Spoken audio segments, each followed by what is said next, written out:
YouTubers, and welcome to Channel YouTube Sponge. I'm Aaron F. Davis, and inviting each and every one of you to my first episode of Aaron's Adventures. My first adventure will be BronyCon 2015!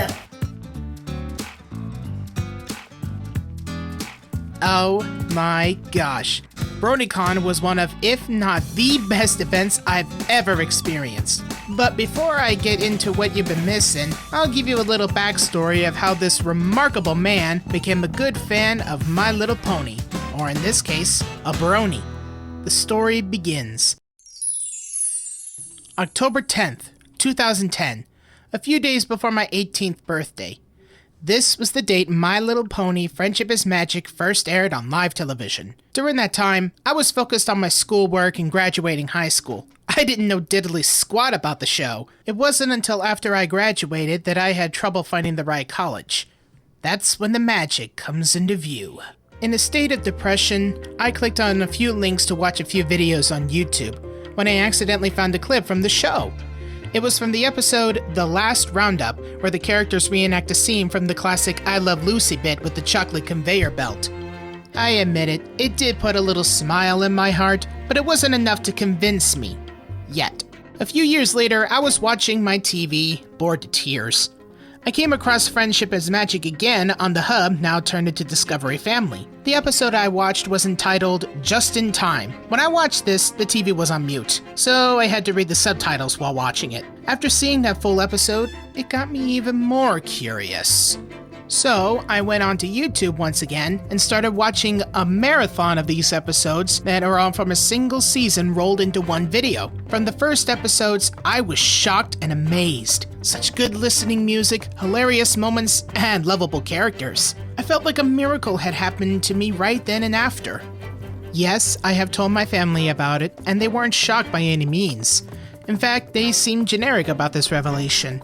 It wasn't until later after watching the 4th season I figured, with a great show like this to watch, I wanted to absorb this show and find what I learned from it. So I went online, bought a few books and DVDs, and I've been a small fan, or in this case, a brony, ever since. Now I know what you're all thinking. What is this BronyCon that I mentioned a few seconds ago? And why am I going there in the first place? Well, last Christmas, my family has been given many different presents, and my mother saved the best presents for last, which include Broadway tickets to see the musical of The Lion King, which my parents already visited, the Supernatural Convention, which my sister and her friends went to, and BronyCon 2015. And now, it is that time of year again, so I guess I might as well hop into the car and get things rolling. I'll see you all when I see ya.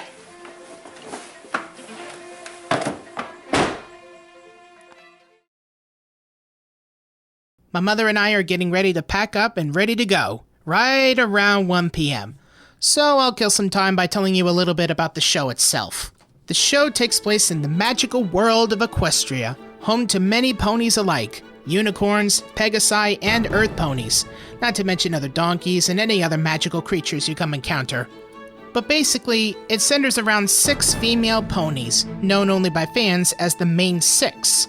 The main protagonist, Twilight Sparkle, is a unicorn turned alicorn by the end of Season 3, and she was a student to Princess Celestia, the almighty and caring alicorn who raises the sun every day. Twilight is voiced by legendary voice actress Tara Strong, who provides the voice of other famous cartoon characters such as Bubbles from the Powerpuff Girls, Timmy Turner from the Fairly OddParents, and Raven from Teen Titans. Twilight is now the Princess of Friendship, and she continues her life through teaching the values of friendship to all in Equestria. Amongst her friends is Rainbow Dash, the fastest Pegasus in all of Cloudsdale, her birth home. She's very brave and sometimes is a little foolish and proud of herself. However, her all-time dream is to become a Wonderbolt, the greatest aerial flight team in all of Equestria. She is voiced by Ashley Ball. Next is Pinkie Pie, a pink earth pony with a love of laughter and parties. This pony, portrayed by Andrea Libman, is a party pony who loves to make every pony smile as wide as hers. Her stories are the most interesting to me, no matter how silly or creepy Pinkie Pie can get. And now we have Fluttershy, who is also voiced by Andrea Libman. She's another Pegasus, only she prefers to fly close to the ground. Why? Well, like her name suggests, she's extremely shy and very quiet. However, that doesn't excuse her kind nature.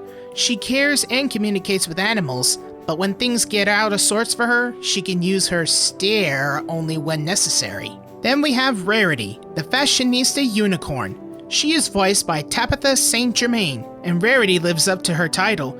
She is the pony who makes incredible dresses and clothes for her customers and friends. Also, she has a very charitable soul, meaning when a request is needed, she doesn't need to take no for an answer, and will always answer the call. And finally, we have Applejack, another character voiced by Ashley Ball. She's an earth pony with incredible strength and a heart of gold. She's the proud owner and resident of Sweet Apple Acres, where she and her family, Big Macintosh, Apple Bloom, and Granny Smith, create the tastiest cider and the most unique jam ever created.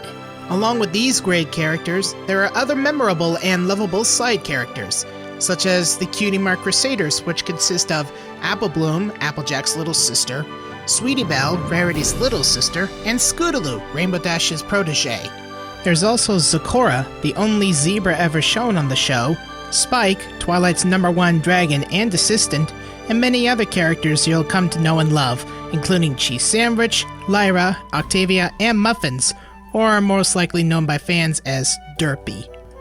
While among these good-hearted characters, there are villains that are beloved by other fans as well, including Nightmare Moon, Starlight Glimmer, and the most infamous villain throughout the show, Discord. They really know how to put the pressure on both the characters and the audience to draw attention to their own dark heart's desire. My experience with the show? Well, it's sort of a mixed bag for me. On the one hand, some episodes made me scratch my head in confusion on what the heck just happened or that did not just happen. On the other, there were awesome episodes to remember, some beautiful songs that were fun to listen to and sing along, and most of the show had its heart in the right place when it comes to teaching morals to not only the young children, but to refresh the minds of adults watching it as well. It really is a magical thing, isn't it? Well, everything's packed up and I believe we're ready to go. So let's wave goodbye to my sister Fallon and our dog Clarice. Plans while driving. The route guidance will start now. Come on everyone, wave back. That includes you too, lady. Yeah, that's my mother. Say hi, Internet Mom. Hi, Internet. So, we're on our way, and now it's off to my first adventure. Turn left. So here's the time, if you could see it. It's kind of hard to steer with this camera moving around. We have just left home, and right now you see before it is raining. That'll be like the weather all the way to Baltimore, Maryland. That'd be like heavy amounts of rain right here and there. It's not exactly a very pleasant sight to start a very good adventure for a first episode, but it's still somewhere new, I think. Wouldn't you agree, Mother? Yes. So, we just got started, and we're heading towards I-71 north of Columbus, and hopefully we'll get to see more than just the border of Ohio, and we've come to a stop. Already, I am so excited during the trip. My mind is filled with wonder with each mile while my mother and I pass through the rain and endless farms and grasslands. What's that I see up ahead?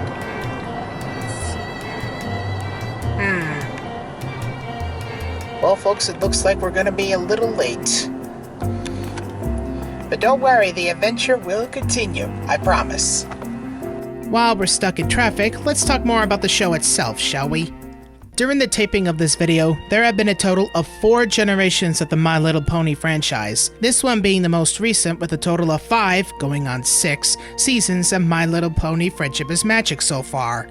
At its first season, the developer for this generation, Lauren Faust, aimed the show at girls with the ages of 4 to 12-year-olds, and as a bonus, created it so parents of their daughters can watch the show too. In the later years, men started watching the show despite its first appearances. Soon, the show's popularity grew exponentially, adding more character growth, more drama, and the show itself progressed naturally as well. The third season was the shortest of the whole bunch, with a total of 13 episodes. While this season was short, it did provide just enough development for what's coming up in the later years. The fourth and fifth seasons really delve into the show's lore and characters. There are a few episodes that left a heartstring pulled, a tear escaping from my eye, and the true nature of the show will shine through like the magic of friendship. So, my mother decided after 2 hours later that we needed a little stretch. So right now we're pulling up to a nearby Wendy's for a little lunch or a little dinner, or as I like to call it, a dinner, if that makes any sense. Oh, and there's also a Denny's Classic Diner right over there. Check it out. If I could, there you go. Not much, but too late. Nah, well. Yeah, we could get it on the way out. Right, Mom? Alright. There's the Wendy's right over there. Yep, there's the Wendy's right there. Turn right onto East Pike, and then So, in 100 feet, turn right. My mother and I gotta go for a little stretch. And maybe we can have a little dinner. Or dunch, whatever you call it. So, we'll see you on the road.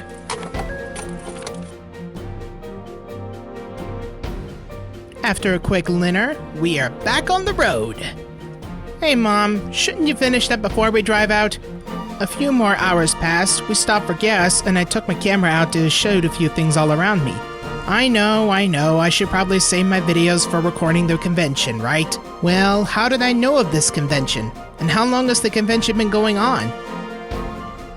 Well, let's rewind back into its first convention, not so long ago. BronyCon began when the Brony fandom was made known to the public in the last couple years. The Hasbro Corporation, Lorne, the voice actors, and the television channel the show aired on, The Hub, later referred to as Discovery Family, embraced the fan-made culture that it had planted, with fanfics, music, and all other media. So, in 2011, a fan who goes under the surname of Purple Tinker gathered the local people in the New York metropolitan area to create the first BronyCon. It was small at first, with more than 100 attendees, but in September of the same year, Jason Thiessen, the show's current supervising director, was asked to appear as a special guest to the convention, which then tripled the crowd number. The third convention introduced a few of the voice actors, increasing yet again, but steadily. However, the real kicker was introducing a guest of honor, legendary actor John Delancey. His acting history had been started since he'd been performing plays in high school, and over the past years he played iconic roles in television, as Q from Star Trek franchise, and in video games like William Miles in Assassin's Creed 3 and Revelations. In 2012, when he was asked to portray as the voice of Discord, he was aghast to see how he would portray a voice for a show for girls. So he did the voice, and with that he brought the Brony fandom en masse. More than 4,000 attendees, along with thousands of live streamers attended, and ever since, the conventions grew and grew by the thousands. Over the years, more and more fans grew steadily after loving the show, including myself, that I wanted to soak in some of the fandom myself. After soaking in the show's essence, I went online to conduct a little research about the show, when I clicked on the link entitled BronyCon. From there, I took a gaze on the many people who took the show to heart, making costumes, fan-made artwork and music, and so much more. Right then, I decided that I would love to be a part of the community, not just in creativity, but in communications based on watching other fans' reviews of the episodes on YouTube. Many YouTubers such as Golden Fox, Dr. Wolf, Toon Critic, and even Silver Quill have been pleasing many fans in recent years. As for me, I have been creating some of my own characters for a My Little Pony fanfiction I've been developing, featuring new and original characters set after the events of the main series. If you are curious, check out this link on the screen or below in the description and hold on. Is that... Did you just see it, ladies and gentlemen? Is that a rainbow I see? I don't know if you can see it or not, but it does look like a rainbow. If not, I can at least take an iPhoto picture of it if I can. Well, when I can, I mean. So far, we've driven about 6 hours, traveling across a few states, over bridges, through mountains, and countryside alike. I'm getting anxious every mile we pass, reaching closer and closer to the convention. I can see it now. Wearing cool hats, eating glorious food, making new friends, meeting the celebrities, and embracing the power of my inner pony! Oh, we're here. That was fast. Well, we finally made it. We made it right here in Baltimore. And the reason why I'm whispering is because everyone must be asleep in here and I'm inside the hotel. Right now I'm waiting for my mother to at least appear from that elevator and we can go into our room, okay? So, I'll see you in the morning. And hopefully, I'll enjoy my first day on BronyCon. I'll see you then.